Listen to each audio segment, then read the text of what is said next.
2 নম্বর সূরা আল ইমরানের 34 নম্বর আয়াতে আল্লাহ পাক রব্বুল আলামিন বলছেন ওয়াদ-দাররাই ওয়াল কাযিমিন। যখন আপনার শরীরের মধ্যে রাগ চলে আসবে, আর এই রাগটাকে যদি আপনি কন্ট্রোল করতে পারেন, আল্লাহ পাক রব্বুল আলামিন বলছেন এই গুণ যার মধ্যে আছে উনিও হচ্ছেন জান্নাতি মানুষ। সাহাবীদেরকে একবার আল্লাহ রাসূল সাল্লাল্লাহু আলাইহি ওয়াসাল্লাম জিজ্ঞাসা করলেন, হে আমার সাহাবীরা, তোমরা কি জানো দুনিয়ার মধ্যে বীর পুরুষকে? অর্থাৎ আপনারা কি জানেন দুনিয়ার মধ্যে বীর পুরুষ, শক্তিশালী পুরুষকে? সাহাবীরা বলছেন, ইয়া রাসূলুল্লাহ, ইয়া হাবিবাল্লাহ, বল্লভ যুদ্ধে, জিহাদের ময়দানের মধ্যে যিনি কতল করতে পারেন বিরোধী দলকে, যিনি বেশি পিটাইতে পারেন, উনি হচ্ছেন দুনিয়ার জমিনে সবথেকে বড় বীর পুরুষ।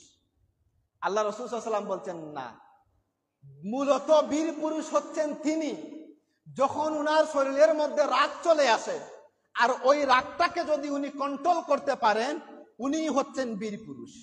তাহলে দেখেন, জান্নাতি মানুষের একটা